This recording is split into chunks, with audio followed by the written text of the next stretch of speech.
दोस्तों कंटेंट अगर पसंद आता है तो चैनल को सब्सक्राइब जरूर कर लेना और मेरे वीडियोस के नोटिफिकेशन मिलते रहें इसके लिए बेल आइकन दबाने के बाद ऑल पे जरूर क्लिक कर देना।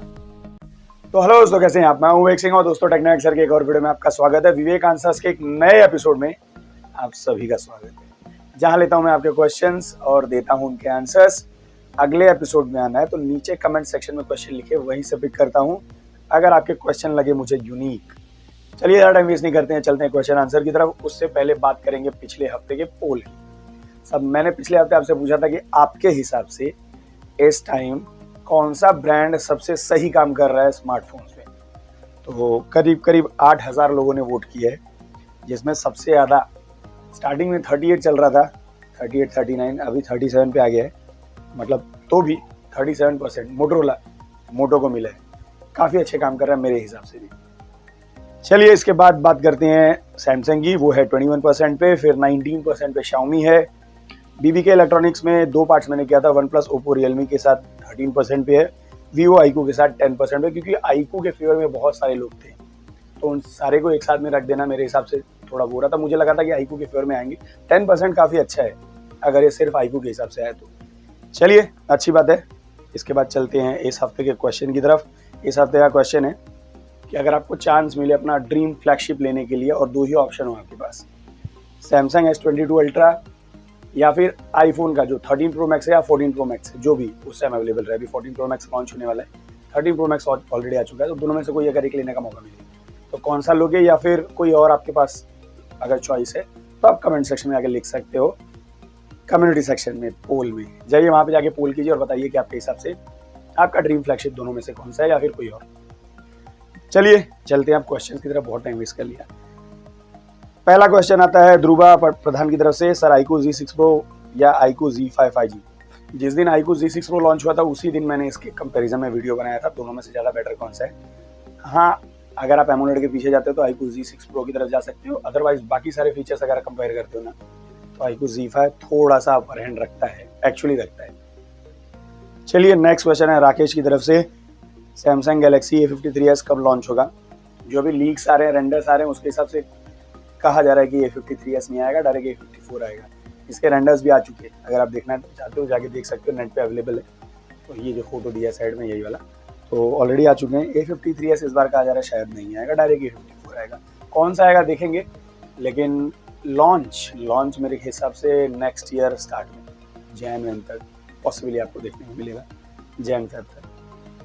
चलिए नेक्स्ट क्वेश्चन आता है पवन कुमार सिंह की तरफ से। भैया एक बजट स्मार्ट एंड्रॉइड टीवी पर वीडियो बनाइए, बीबीडी सेल में लेना। जब ऑफर आएंगे तो पॉसिबली हर सेगमेंट के ऊपर वीडियोस आते हैं, ठीक है, उस टाइम स्मार्टफोन से लेके, ठीक है, जो भी ऑडियो प्रोडक्ट्स हैं, टीवीज हैं, सबके ऊपर आते हैं, ठीक है। तो वेट कीजिए, जब ऑफर रिवील होंगे तब मैं आपको बताऊंगा उस टाइम पे। अभी तो ऑफर रिवील नहीं हुए ना, वेट कीजिएगा उसका। नेक्स्ट क्वेश्चन है अमीरुर की तरफ से।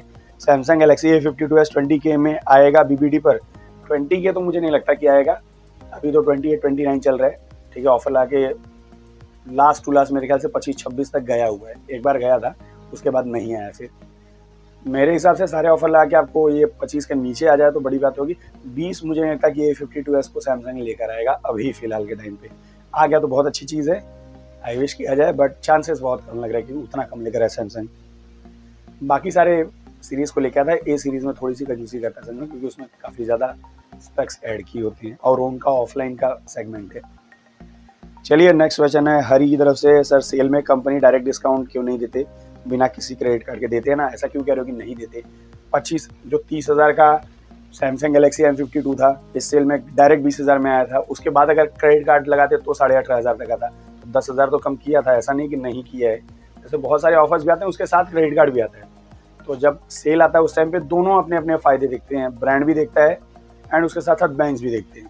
तो ब्रांड थोड़ा कम करता है, उसके बाद थोड़ा सा कम कर देता है बैंक वाले अपने क्रेडिट कार्ड यूज़ करवा के। तो दोनों का ऐसा होता है, ऐसा नहीं कि नहीं होता। हाँ, बहुत सारे ऐसे फ़ोन्स होते हैं जिसके ऊपर कट नहीं होता प्राइस, बहुत सारे होते हैं ऐसे जिनके ऊपर होता है प्राइस कट। चलिए नेक्स्ट क्वेश्चन है संजय कुमार की तरफ से। कंपनी के लिए स्टॉक एंड्रॉइड सस्ता पड़ता है या कस्टमाइज एंड्रॉइड? नई कंपनी भी स्टॉक एंड्रॉइड को यूज़ नहीं करती।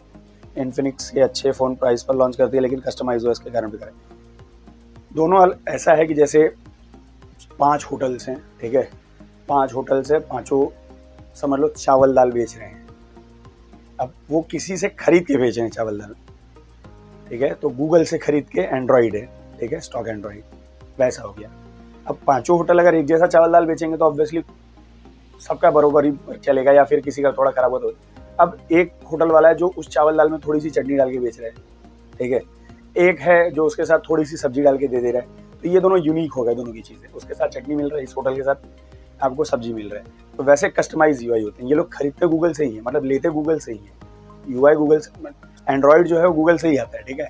अब उसमें अपनी चीज़ें ऐड करके देने को कस्टमाइजेशन कहते हैं। तो जो फ़ायदा क्या है, गूगल से डायरेक्ट खरीद के दे दूंगा, ठीक है, मुझे कोई खर्चा नहीं हुआ, लेकिन मैं उसका फ़ायदा नहीं उठा पाऊंगा, ठीक है। मैं ब्रांड हूँ ना, मैं उसका फ़ायदा नहीं उठा पाऊंगा। मैंने क्या किया, गूगल से डायरेक्टली आपको दे दिया। तब मैं क्या करूँगा, जब वहाँ से फ़ायदा नहीं उठा पाऊंगा तो स्मार्टफोन का प्राइस महंगा कर दूंगा, तो आपके लेते टाइम स्मार्टफोन का प्राइस महंगा रहेगा। दूसरा, अगर मैं कस्टमाइज़ करता हूँ तो उसमें अपने हिसाब की चीज़ें डाल सकता हूँ, ज़िंदगी भर कमा सकता हूँ बैठ के आपके मोबाइल पे। मैंने आपको मोबाइल बेचा है, अब मैं अलग अलग ब्रांड से पैसे ले रहा हूँ और उनके एडवर्टाइजमेंट आके उसमें डाल रहा हूँ, ठीक है। वैसे बहुत सारे कुछ एप्लीकेशंस वाले, उनके एप्लीकेशंस ले रहा हूँ, आपके फ़ोन में मैंने भर के दे दिया, आप उसको डिलीट भी नहीं कर पाओगे, ठीक है, क्योंकि सिस्टम फाइल बन गया है वो। तो इस तरह से मैं ज़िंदगी भर आपको सस्ते में मैंने मोबाइल पकड़ा दिया, लेकिन उसके बाद मैं कमाता रहूँगा।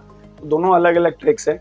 अगर आप कस्टमाइज़ नहीं देंगे तो फ़ोन का प्राइस नॉर्मली महंगा होता है उस टाइम, ठीक है। अगर कस्टमाइज़ वाला दे देंगे तो फ़ोन का प्राइस सस्ता होता है, लेकिन बाद में आपसे वो लोग कमाएंगे इन सब चीज़ों से। तो दोनों के अपने अपने पॉइंट्स हैं। ब्रांड्स हमेशा अपने बारे में सोचते हैं, आपके बारे में भी सोचते हैं, लेकिन अपने बारे में भी सोचते हैं। बिना फ़ायदे के ऑब्वियसली वो चल नहीं पाएंगे, तो प्रॉफिट उनका मेन मोटिव है, इसीलिए वो लोग ऐसा करते हैं। चलिए नेक्स्ट क्वेश्चन है रितेश मोहंती की तरफ से, #आस्क विवेक। मुझे सैमसंग का फ्लैगशिप लेना है, अभी S21 अल्ट्रा 79K के अराउंड है, S22 अल्ट्रा 91K के अराउंड है। आपको क्या लगता है कि इन दोनों में से कितना ऑफ हो सकता है? मेरे ख्याल से S21 अल्ट्रा आपको ये 60,000 के आसपास अगर BBD सेल में आ जाए तो एक तगड़ा ऑप्शन होगा। उसके अगर नीचे आता है तो आते हैं 20-20 हज़ार के आसपास ऑफ आते हैं।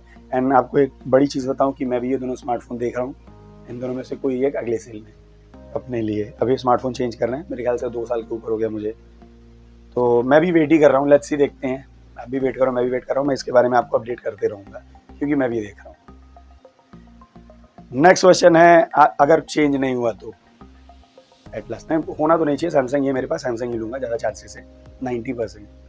10% कुछ कह नहीं सकते, उस पर रख सकते हैं। चलिए नेक्स्ट, अगर आईफोन 13 50,000 के आसपास पे आ गया, ऐसा कुछ धमाकेदार हो गया तो फिर सोचेंगे।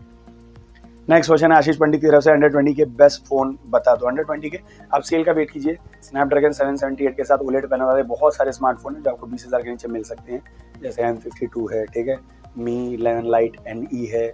ऐसे 2-3 स्मार्टफोन्स हैं जो आपको 20,000 के नीचे पॉसिबली सेल में देखने को मिल जाएंगे, एंड अच्छे ऑप्शंस हैं, उनका वेट कर सकते हो आप। चलिए नेक्स्ट क्वेश्चन है दिलीप की तरफ से, EMI पर लेने से बैंक की तरफ से एक्स्ट्रा चार्ज लगता है क्या? बहुत माइनर। देखिए, एक नो कॉस्ट EMI होता है जिसमें इंटरेस्ट नहीं लगता, एक EMI इंटरेस्ट वाला होता है, ठीक है। इंटरेस्ट तो लगता ही लगता है, तो नो कॉस्ट EMI वाला लोगे तो इंटरेस्ट नहीं लगेगा, तो वो एक ऑप्शन है। लेकिन एक छोटे से चार्जेस होते हैं, प्रोसेसिंग चार्जेस, वो आपको लगते हैं, चाहे आप नो कॉस्ट लो चाहे इंटरेस्ट वाला EMI लो, लगता है चार्ज थोड़ा सा। चलिए नेक्स्ट क्वेश्चन है श्रीमान दासपुत्रे की तरफ से, can we expect iPhone 13 in 50K during Diwali sale? Let's see, वही मैंने कहा है ना, देखते हैं, वेट करते हैं। iPhone 13 Pro चांसेस कम है। iPhone 13 देख लेते हैं। मेरे हिसाब से 55 तक मैं सोच रहा हूँ आ सकता है, 50 थोड़ा सा कम चांस लग रहा है। iPhone 12 जो है उसका भी वेट करना है, लेट्स ही देखते हैं। अगर फिंगर क्रॉस्ड, आई विश किया जाए, हुआ है ऐसा 1-2 बार, लेट्स इस टाइम में शायद हो जाए। लास्ट टाइम iPhone 12 के साथ हुआ था। चलिए नेक्स्ट क्वेश्चन है मिराज अंसारी की तरफ से, हेलो सर, मेरे को Poco F4 लेना चाहिए या iQOO Neo 6 लेना चाहिए? iQOO Neo 6, अगर दोनों सेम प्राइस पे सारे ऑफर्स लाके मिल रहे हैं तो iQOO Neo 6। चलिए नेक्स्ट क्वेश्चन है अतानो पत्रा की तरफ से, सर बिग बिलियन सेल अच्छा है या दिवाली सेल? हाँ, ये काफ़ी लड़ाई वाली बात है, ठीक है। दोनों अपनी अपनी जगह पे अच्छे हैं। अगर आपको जो स्मार्टफोन चाहिए वो अगर आपको अच्छी सेल में मिल रहा है तो अगले सेल का वेट मत करना। लास्ट टाइम मैंने गलती से यही कह दिया था एक वीडियो बना के कि दिवाली वाला सेल जो होता है वो बिग बिलियन से बेटर होता है कभी कभी, क्योंकि उसके पहले वाले सेल में वैसा हुआ था, बट लास्ट सेल में बिग बिलियन ज़्यादा बेटर था। तो कुछ कह नहीं सकते, दोनों की अपनी अपनी लड़ाई है। अगर आपको अपना वाला फ़ोन जो आपको लेना है या जो भी चीज़ लेनी है वो अगर अच्छी प्राइस पे मिल जाता है तो आप आँख बंद करके ले लीजिए, कोई इश्यूज़ नहीं है दोस्तों। चलिए नेक्स्ट क्वेश्चन आता है सौरभ राज यादव की तरफ से। Hello sir, iQOO Z5 Amazon के ग्रेट इंडियन सेल में कितने प्राइस तक आ सकता है और इस टाइम ये फ़ोन लेना सही होगा या नहीं? अभी लास्ट टाइम मेरे ख्याल से 17-18 हज़ार तक आया था सारे ऑफर लगा के। अगर आप कार्ड के ऑफर के साथ पूछ रहे हो तो मैं कह रहा हूँ अगर 15-15 हज़ार तक आ जाए तो मैं कहूँगा कि बहुत अच्छी डील होगी। लेट्स सी, होप करते हैं, क्योंकि 17.5 हज़ार तक 17-17.5 हज़ार तक आ चुका है एक बार, तो एक्सपेक्ट करते हैं कि उससे बेटर प्राइस पे, मतलब 15-15 हज़ार तक मैं एक्सपेक्ट करता हूँ कि आ जाए। चलिए, यही सारे क्वेश्चन हो गए। आप वाला है कि नहीं जरूर बता देना। कैसा लगा वीडियो ये बता देना। पसंद आया वीडियो शेयर कर देना, नहीं पसंद आया डिसलाइक कर देना। मुझे बता देना कि नहीं पसंद है। अभी बहुत सारे वीडियोस हैं, उन्हें भी चेक कर सकते हो और कम्युनिटी सेक्शन में आके पुल करके बताओ आपके हिसाब से कौन सा फ्लैगशिप ज़्यादा बेटर है, आपका ड्रीम फ्लैगशिप। चलिए, और साइड में कोई वेक्टर इमेज भी है, उस पर क्लिक करके चैनल को सब्सक्राइब कर सकते हो। और अगले वाले एपिसोड में आना है तो नीचे कमेंट सेक्शन में क्वेश्चन लिखो, वहीं से मैं पिक करता हूँ। अभी के लिए इतना ही, मिलते हैं अगले वीडियो में कुछ नए कंटेंट के साथ। तब तक के लिए दोस्तों